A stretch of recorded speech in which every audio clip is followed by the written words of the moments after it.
بسم اللہ الرحمن الرحیم۔ السلام علیکم ناظرین، پروگرام اسلام اور انسان کے ساتھ میں ہوں آپ کا میزبان ریاض خان، اور آج جس موضوع پر ہم بات کریں گے وہ ہے اسلام اور فلسفہ دعا۔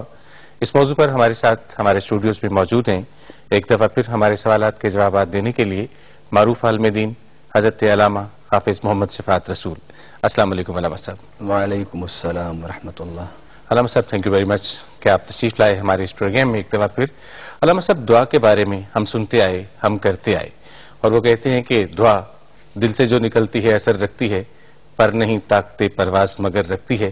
لیکن اسلامی نقطہ نظر سے میں آپ سے آج جاننا چاہوں گا کہ دعا سے کیا مراد ہے اور ہم دعا کہتے کسے ہیں؟ بسم اللہ الرحمن الرحیم۔ ادعونی استجب لکم، صدق اللہ العظیم۔ دعا کا معنی ہے پکارنا، بلانا، متوجہ کرنا، کیونکہ لفظ دعا عربی کا لفظ ہے، اس کا معنی پکارنا، بلانا، متوجہ کرنا ہے،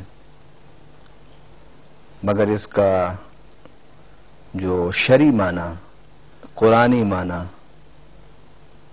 یعنی جو اسلام نے جس معنی میں اس لفظ کو استعمال کیا وہ معنی ہے کہ آپ اللہ کے حضور اپنی حاجات، اپنی مشکلات، اپنی پریشانیاں ذہن میں حاضر کر کے ایک خاص اسلوب کے ساتھ، ایک خاص انداز کے ساتھ، ایک خاص حیت کے ساتھ، کیفیت کے ساتھ ہاتھوں کو اٹھا کر اللہ کے سامنے گڑ گڑا کر اپنی ضرورتیں، اپنی حاجات، اپنی پریشانیاں، اپنی ارادے وہ اللہ کے سامنے رکھتے ہیں اور اس سے درخواست کرتے ہیں کہ اے اللہ، میری یہ حاجات، میری یہ ضرورتیں تو اپنے خاص خزانہ رحمت سے، خاص تصرف سے ان کو پورا کر دے، اور جن مشکلات میں میں مبتلا ہوں، جن پریشانیوں میں الجھا ہوا ہوں، اے اللہ ان سے مجھے نجات عطا فرما دے۔ گویا دعا کا معنی یہ ہے کہ آپ اپنے ارادوں کو، اپنی تمناؤں کو، اپنی مجبوریوں کو، ضرورتوں کو ذہن میں رکھتے ہوئے اللہ کے حضور بیٹھ کر ہاتھوں کو اٹھا کر ایک خاص کیفیت کے ساتھ اس اللہ کو پکاریں تاکہ وہ اللہ آپ کی ان دعاؤں کو قبول کر لیں۔ اچھا علامہ صاحب، یہ تو ہو گیا دعا کا فلسفہ کہ دعا ہے کیا، لیکن وہ کون سی ایسی شرائط ہیں، وہ کون سی ایسی خوبیاں ہیں جو ایک عام انسان میں ہونی چاہیے کہ وہ اللہ تعالیٰ کے حضور گڑگڑا کر دعا مانگ سکے اور اس سے جو بھی کچھ وہ اپنے لیے چاہتا ہے اس کے لیے خواہش کر سکے؟ یقیناً مانگنے کے لیے کچھ نہ کچھ آداب اور کچھ نہ کچھ شرائط ہیں۔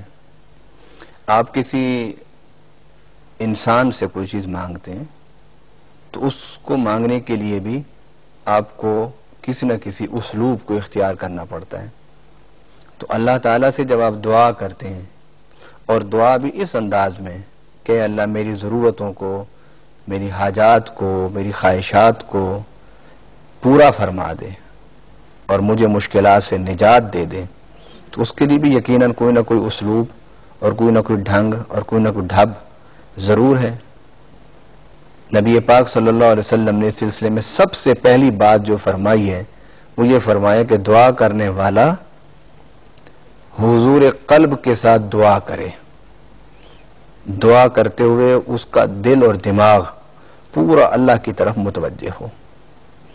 نبی پاک صلی اللہ علیہ وسلم نے فرمایا ہے کہ جو شخص غافل دل کے ساتھ دعا کرتا ہے اللہ تعالیٰ اس کی دعا قبول نہیں فرماتا۔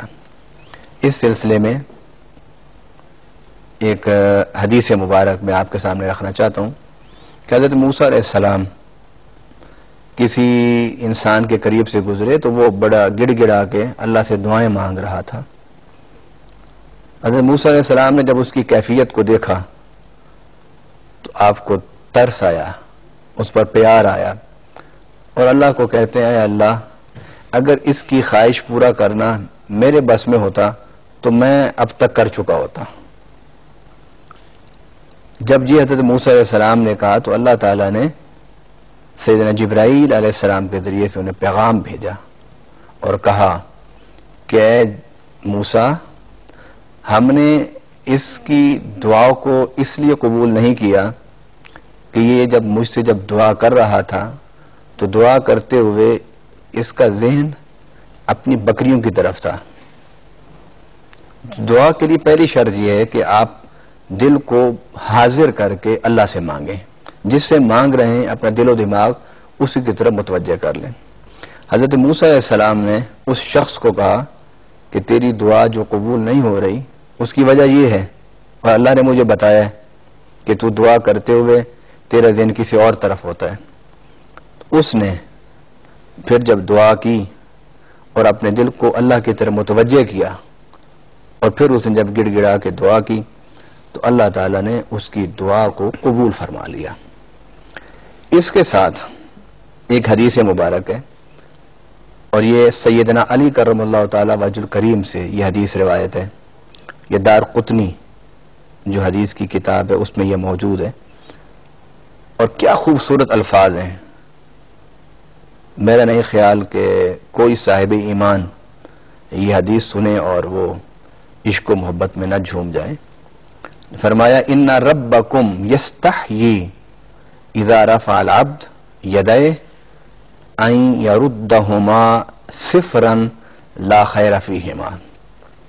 بے شک تیرا رب حیا کرتا ہے اس بات سے کہ جب بندہ ہاتھوں کو اٹھائے اور اللہ سے دعا کرے اور اللہ تعالیٰ اس کی دعا کو پورا نہ فرمائے اور اس کے ہاتھ خالی منہ پر چلے جائیں اور دعا کو وہ مکمل کر لے اور اس کے ہاتھوں میں اللہ کچھ نہ ڈالے.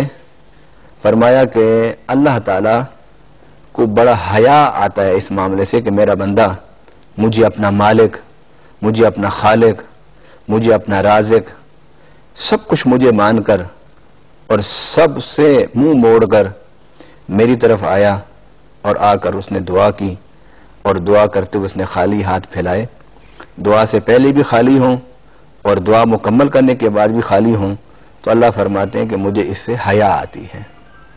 دعا کو مانگنے کا ایک ڈھنگ ہے، دعا کرنے کا ایک طریقہ کار ہے کہ جب انسان دعا کرے تو اللہ کی طرف پوری طرح متوجہ ہو کے دعا کرے. یہ نہیں کہ دعا آپ کر رہے ہیں آپ کا خیال کسی اور طرف ہے، دعا آپ اللہ سے کر رہے ہیں آپ کی توجہ کسی اور طرف ہے. رب سے دعا کر رہے ہیں ذہن